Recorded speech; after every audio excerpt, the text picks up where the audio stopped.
जय हिंद दोस्तों, बहुत बहुत स्वागत है आपका आधुनिक भारत के इतिहास की इस सीरीज में। और आज हम लोग पढ़ने वाले हैं लॉर्ड हेस्टिंग के बारे में। लॉर्ड हेस्टिंग इन्हें वारेन हेस्टिंग भी कहा जाता है। इनका कार्यकाल देखेंगे तो सन 1813 से 1823 तक इनका कार्यकाल रहता है। पूरे 10 साल का इनका कार्यकाल रहता है, याद रखिए। और हम लोग इस वीडियो में इनके कार्यकाल में जितनी भी घटनाएं आधुनिक भारत के इतिहास में घटती है उनके बारे में जानेंगे।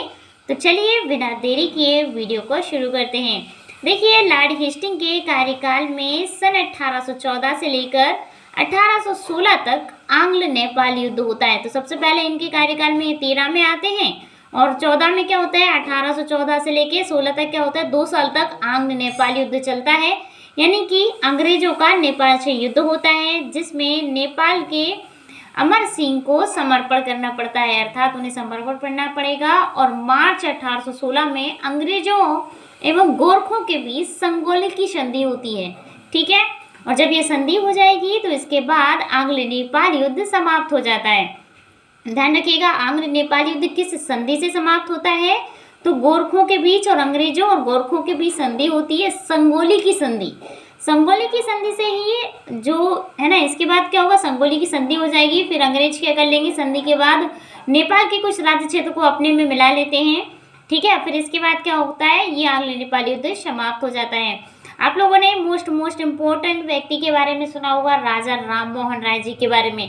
राजा राम मोहन राय जी को आधुनिक भारत का पिता कहा जाता है, पुनर्जागरण का अग्रदूत कहा जाता है, ठीक है। वो इन्हीं के कार्यकाल में थे। और 1815 में राजा राम मोहन राय जी ने किसकी, हिंदू कॉलेज की स्थापना की थी 1815 में। फिर ये वेदांत कॉलेज की भी स्थापना करते हैं राजा। अच्छा, मैंने इसमें रिटर्न नहीं किया है, मतलब लिखा नहीं है, मैं आपको ऑडियो में बता देती हूँ। राजा राम मोहन राय जी की बहुत फेमस रचनाएं हैं, मिलातुर अखबार, प्रेस्टिज ऑफ जीसस, है ना, गिफ्ट टू मोनोथिज्म, ये सब राजा राम मोहन राय जी की क्या है, रचनाएं हैं। ये किसके कार्यकाल में थे या फिर किसके समकालीन थे, तो लॉर्ड हेस्टिंग के समय में थे राजा राम मोहन राय जी थे, है ना। 1823 तक इनका कार्यकाल रहता है।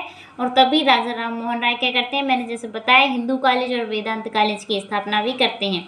अच्छा, आप लोगों ने राजा राम मोहन राय को सती प्रथा के लिए आप जानते होंगे कि भारत में सती प्रथा के लिए कड़े कानून किसके सहयोग से बनते हैं, तो राजा राम मोहन राय जी के सहयोग से बनते हैं सती प्रथा के लिए कड़े कानून। और आगे एक और चीज़ देखेंगे कि राजा राम मोहन राय जी को राजा की उपाधि किसने दी थी।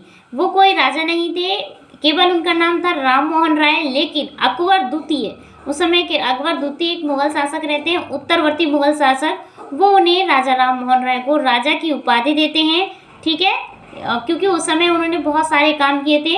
ध्यान रखिए। चलिए आगे देखेंगे।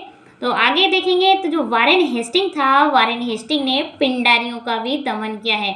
आप लोगों ने पिंडारियों के बारे में सुना होगा। पिंडारी बहुत ही शक्तिशाली रहते थे, वो क्या थे, लूटते थे, अंग्रेजों के खजाने वगैरह को लूटते थे पिंडारी।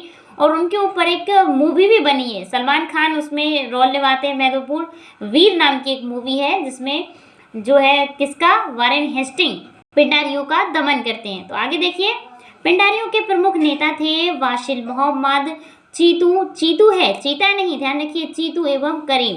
तो एग्जाम में पूछा जाता है कि पिंडारियों के महत्वपूर्ण नेता कौन थे, तो वासिल मोहम्मद, चीतू एवं करीम, ये पिंडारियों के महत्वपूर्ण नेता रहते हैं। ध्यान रखिए, पिंडारियों का दमन वारेन हेस्टिंग ने किया था। आगे देखिए, वारेन हेस्टिंग ने मराठों की शक्ति को अंतिम रूप से समाप्त कर दिया। इन्होंने क्या किया, अंतिम रूप से, मतलब फाइनली इन्होंने मराठा साम्राज्य का एकदम दमन कर देते हैं, ठीक है। मराठों के साथ भी इनके युद्ध होते हैं, लेकिन लास्टली ये सब कुछ फिनिश कर देते हैं। देखिए, वारेन हेस्टिंग ने प्रेस पर लगे प्रतिबंध को समाप्त कर प्रेस के मार्गदर्शन के लिए नियम भी बनाए। प्रेस पर प्रतिबंध, ये कई बार लगता है, आगे चल के भी प्रेस पर प्रतिबंध लगेगा, है ना। जो लॉर्ड रिपन, जिन्हें स्थायी स्वशासन का जनक कहा जाता है, वो आगे चल के प्रेस के प्रतिबंध को हटाते हैं। लेकिन पहली बार जो प्रेस का प्रतिबंध जो समाप्त करते हैं वो करते हैं आपके वारेन हेस्टिंग। और उन्होंने किस तरीके से प्रेस को काम करना चाहिए ये भी नियम भी बताए इन्होंने। आगे देखिए, सन 1822 में टेनेंसी एक्ट आया था, ठीक है ना। और ये किससे संबंधित था टेनेंसी एक्ट, वो काश्तकारी, जिनके माध्यम से क्या होता, इसके माध्यम से काश्तकारी को लागू किया गया था भारत में। तो टेनेंसी एक्ट भी वारेन हेस्टिंग के कार्यकाल में ही आया था। जब 1823 में वारेन हेस्टिंग चले जाते हैं तो लॉर्ड एम हर्स्ट, ठीक है, लॉर्ड एम हर्स्ट आते हैं इनके बाद, जिनका कार्यकाल 1823 से 1828 तक रहता है। फिर इसके बाद कौन आएंगे, लॉर्ड विलियम बेंटिक आएंगे, ठीक है, उन सब पे मैंने वीडियो बनाए हैं। तो हम लोगों ने पढ़ा आज केवल वारेन हेस्टिंग के बारे में। वारेन हेस्टिंग के कार्यकाल में जितनी भी घटनाएं घटी हैं उन सबसे एग्जाम में प्रश्न पूछे जाते हैं, क्वेश्चन किए जाते हैं। आशा करते हैं आपको लेक्चर में जो भी चीज़ें बताई गई हैं समझ में आई होंगी, ठीक है। मिलते हैं अगले लेक्चर के लिए, तब तक के लिए जय हिंद, जय भारत, थैंक यू।